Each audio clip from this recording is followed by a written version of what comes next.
Fala galera, tudo bem? Eu sou Matheus de Almeida Guerreiro, graduando em licenciatura em Geografia pela Universidade Federal do Paraná. O tema da nossa aula de hoje é cartografia tátil, uma metodologia inclusiva no ensino da geografia, onde o foco principal são os alunos deficientes visuais, mais especificamente alunos e alunas cegos. É uma metodologia que também pode ser aplicável para ensino de alunos com baixa visão e videntes. E o público-alvo da nossa aula de hoje são os professores de Geografia da Educação Básica, que muitas vezes não têm acesso a essas metodologias inclusivas durante a sua graduação.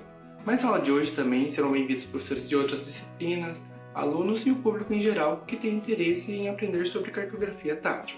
Como a gente vai falar de um material feito para alunos deficientes visuais, eu vou estar falando sobre o início da educação para cegos no Brasil e no mundo. No mundo, o início da educação para cegos teve início oficial em 1784, quando o francês Valentin Hauy fundou em Paris, na França, o Instituto Real do Jovem Cego. Foi nesse instituto também que o jovem cego Louis Braille desenvolveu em 1825 o famoso método de leitura, o sistema Braille, para cegos e deficientes visuais. E apesar do início oficial ser só em 1784, há pesquisadores que dizem que em 1517 o espanhol Francisco Lucas teria esculpido em madeira um alfabeto para a alfabetização dos alunos cegos, sistema que posteriormente, em 1575, o italiano Rampacetto teria melhorado. Em seguida, em 1640, o francês Pedro Moreau teria elaborado letras em chumbo, enquanto o alemão Schönberger teria elaborado letras em estanho. Há ainda estudiosos que dizem que o início da educação para cego foi através de pesquisas da médica italiana Girolina Cardoso. Avançando novamente para 1700, teria sido o francês Valentin Hauy também responsável pelos primeiros materiais geográficos táteis. Porém, os melhores da época eram feitos pelo alemão Weisenburg. Bom galera, e após descobrirmos como foi o início mundial da educação para cegos, agora vamos passar como se iniciou a educação para cegos no Brasil.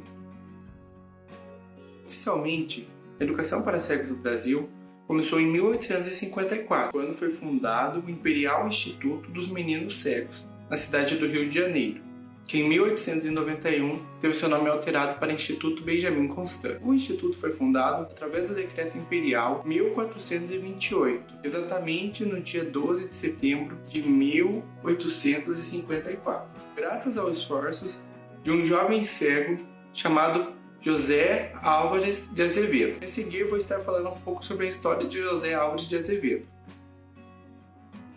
José Álvares de Azevedo foi um cego brasileiro que muito jovem foi estudar no Instituto Parisiense, no ano de 1844, logo aos 10 anos de idade. Retornou ao Brasil no ano de 1850, aos 16 anos de idade, quando começou a disseminar as metodologias de ensino para cegos em solo brasileiro, que havia aprendido em solo europeu. E com a disseminação do seu trabalho, José Álvares de Azevedo virou professor de uma menina cega, que por coincidência era filha do médico da família imperial brasileira, o francês José Francisco Xavier Sigoux. Sigoux ficou encantado com a metodologia de ensino usada por Álvares de Azevedo e fez contatos para que o jovem então tivesse como chegar ao imperador. O jovem então se encontrou com o imperador, que deu aval para que Álvares de Azevedo, junto a Sigoux, elaborasse um projeto de lei que mais tarde culminaria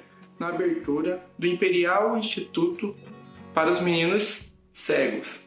E para a abertura do Instituto, foram trazidos e importados diretamente de Paris os materiais usados para o ensino em solo brasileiro. Mas e na geografia? Quem foi um dos primeiros? A seguir estarei falando de um dos primeiros professores de geografia para cegos no Brasil, o professor Mauro Montanha. Mauro Montanha era um cego ítalo-brasileiro que foi aluno do Instituto Benjamin Constant, e em seguida foi um dos primeiros professores de geografia para cegos no Brasil. Por ironia do destino, Montanha foi responsável por esculpir montanhas em madeira num dos seus trabalhos mais reconhecidos e premiados, o Mapa Animado da América do Sul. Neste mapa, além das montanhas esculpidas, outros fenômenos geográficos em território sul-americano foram representados pelo professor Montanha. E posteriormente, o mapa, pelo menos até 2014, estava em exposição no Museu Nacional no Rio de Janeiro, já reduzido e simplificado. Bom, galera, como a gente pode ver, o início da educação especial para cegos tratava de uma exclusividade, Instituto para Cegos, Instituto de Cegos, mas a partir do século XX, o conceito de exclusividade de uma educação excludente ficou no passado, e o termo passou a ser educação inclusiva, que é quando os alunos deficientes são colocados dentro de turmas regulares de ensino, onde são aplicados materiais e metodologias de inclusão. E isso começou a ganhar força a partir do século XX, mais especificamente na década de 90, com tratados e convenções mundiais, como a Declaração Mundial de Educação para Todos, de 1990, e também a Declaração de Salamanca, de 1994. Bom, gente, e dentro do Brasil, as leis também começaram a tratar de educação inclusiva. Na Constituição Federal de 1988, já trazia artigos que falavam de educação inclusiva em turmas regulares. Isso se seguiu também através de outras leis e decretos, como está disposto na lei que dispõe e estabelece o Estatuto da Criança e do Adolescente, também estabelecido na Lei de Diretrizes e Bases da Educação, e mais recentemente no Decreto 10.502, de 30 de setembro de 2020, que institui a Política Nacional de Educação Especial, Equitativa, Inclusiva e com aprendizado ao longo da vida. Bom, existem outras leis, mas essas são as que eu listei como mais importante aqui. Essas leis trazem a educação inclusiva para ser aplicada no presente. E para isso, o professor precisa estar preparado para receber os alunos de inclusão, com as metodologias e materiais necessários. Se tratando de geografia, que é uma ciência extremamente visual, para que possam ser feitas análises, muitas vezes são examinadas imagens, mapas, gráficos e etc. Bom, e como a gente faz, especificamente no caso de alunos deficientes visuais? Como nós vamos passar se eles não têm o sentido da visão? Então, para ensinar esses alunos, é necessário adaptações e construções de novos materiais e metodologias. No meu caso, hoje estarei abordando sobre a cartografia tátil, que passa do sentido visual para o tátil, o que faz com que o aluno deficiente visual, com baixa visão ou cego, se sinta realmente incluso no aprendizado da geografia, possa entender a geografia. E além disso, a cartografia tátil traz um incremento no ensino da geografia, que os mapas 2D não trazem, podendo também ser aplicável para alunos sem que sejam eles portadores de deficiências visuais.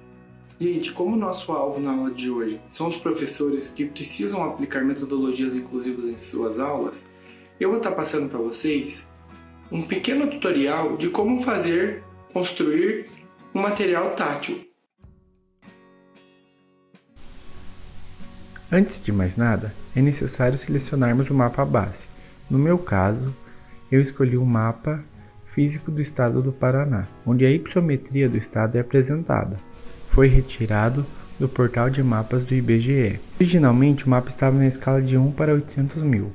Porém, como o mapa tátil não deve ser muito grande, pois isso poderia atrapalhar o aluno deficiente visual na criação de seu mapa mental. Na hora em que fui imprimir, redimensionei a escala de impressão para 63%, com orientação paisagem. O mapa em tamanho original, impresso na opção Pôster, no leitor do PDF teria 20 páginas de A4. Ao reduzir, o mapa ficou em 8 páginas de A4. A impressão em A4 foi uma escolha, pois muitas escolas só têm acesso a impressoras que imprimem nesse tamanho de papel. Então serve também como uma facilidade para os professores executarem essa atividade em suas escolas. Antes de iniciarmos o processo de confecção do mapa, precisamos ter em mãos materiais auxiliares como cola, canetas, tesoura, estilete, etc. O primeiro passo é a impressão do mapa, recorte das margens e junção das partes separadas em folhas A4. Após a junção do mapa, vamos retirar o entorno do estado escolhido, pois não será usado neste caso. O segundo passo é a retirada de informações do mapa base, no papel seda para se fazer as generalizações necessárias, que facilitam a compreensão dos deficientes visuais, Neste passo é preciso definir materiais e texturas para elaborar o mapa. Antes de definir os materiais, é preciso considerar que eles sejam sensíveis ao tato e que não causem danos nos sentidos táteis dos alunos e alunas cegos e cegas, pois isso faria com que eles perdessem pelo menos momentaneamente mais um sentido usado para a aprendizagem. O mapa possui originalmente em sua legenda 6 níveis de hipissometria e um nível de batimetria, conforme podemos ver aqui na legenda original do mapa. Para o material cartográfico tátil, os níveis hipissométricos passaram a ser apenas 4. São eles de 0 a 200 metros, que foi representado com o EVA laranja, de 200 a 500 metros, que foi representado com papelão, de 500 a 1000 metros, que foi representado com o EVA verde com glitter, e de 1000 a 2000 metros, que foi representado com pedaços de espuma viscoelástica, enquanto o nível de batimetria se manteve o mesmo, 200 metros de profundidade a 0, representado com papel crepom azul. As linhas muito picotadas que existem entre os níveis hipissométricos foram generalizados e distorcidos, para que não causem confusão no mapa mental dos alunos deficientes visuais. Além disso, os enclaves e exclaves de níveis hipissométricos, principalmente na região litorânea do estado, foram ignorados e ou generalizados, pois mesmo numa escala menor de mapa visual, já são de difícil interpretação, e isto no mapa tátil, além de não ser de grande utilidade, pode atrapalhar a compreensão. Após definir os materiais, usamos o papel seda colado sobre o material para recortarmos cada elemento do mapa e então realizar a montagem do mapa, onde todas as colagens e junções dos níveis do mapa tátil serão feitas, com cola branca ou fita adesiva transparente. Para tal é necessário usar o mapa base como gabarito. A marcação da localização da cidade de Curitiba, capital do estado, e do pico mais alto do estado, o Pico Paraná, 1922 metros, foram mantidos no mapa e também foi introduzido uma rosa 200 de papelão ao lado direito do mapa tátil, para que os alunos pudessem se localizar dentro do mapa. É neste passo onde cada nível altimétrico do estado é sobreposto e colado um no outro, formando assim o mapa hipissométrico do Paraná, que por sua vez é delimitado por uma corda de sisal, mas que pode ser qualquer tipo de fio. E após a montagem do mapa, foi feita então a elaboração do título e legendas em braille, através do Attractor, e a escrita comum foi feita em alto relevo. O Attractor é um site onde você pode colocar o texto ou as palavras em escrita comum, e ele passará para o sistema Braille e te fornecerá um PDF, o qual você pode imprimir e usar como gabarito. No meu caso, a escrita em Braille foi feita de forma manual. Colei com cola branca comum meias pérolas de 2 mm no gabarito impresso, com auxílio de uma vareta pega-pérolas. Esses materiais geralmente são usados para a confecção de artesanatos e são facilmente encontrados em armarinhos. Já as legendas em escrita comum foram feitas com letras em alto relevo, usando um normógrafo e uma caneta para marcar o EVA, que depois foi destacado com auxílio de estilete e tesoura, pois a escrita comum, além de ser útil para os alunos de baixa visão e sem deficiências visuais, os alunos cegos que ainda não conseguem ler em braille, mas porventura conhecem as letras do alfabeto latino, podem efetuar suas leituras através dela. Nesse trabalho usamos basicamente papelão, EVA, papel sulfite e a espuma, mas também podem ser usados outros tipos de materiais, como por exemplo milho, arroz, feijão, que servem para dar texturas que mantenham um padrão e podem ser usadas na confecção de mapas táteis. Bom, gente, e o quinto e último passo é relembrar que, assim como um aluno com visão normal precisa ter conhecimentos cartográficos sobre como ler um mapa, o aluno deficiente visual também necessita ter instrução e conhecimento para entender o material cartográfico. Neste caso foi feito um recorte, só com o que há dentro do Paraná. É necessário que o aluno tenha ciência disso ao ler o mapa, para que não tenha a impressão de que o relevo acaba no limite do estado. A cartografia tátil, apesar de ser uma ramificação da cartografia tradicional, possui suas próprias características e modos de passar a informação ao aluno, onde são feitas simplificações, generalizações, distorções e outras mudanças necessárias para que os alunos deficientes visuais consigam entender o mapa de forma eficiente e possam criar em suas mentes mapas mentais através de seus próprios meios cognitivos. Bom, galera, muito obrigado por terem ficado até aqui. Espero que o tutorial tenha sido útil, que vocês gostem e utilizem essa tática inclusiva dentro das aulas de vocês. Muito obrigado e até a próxima. Tchau!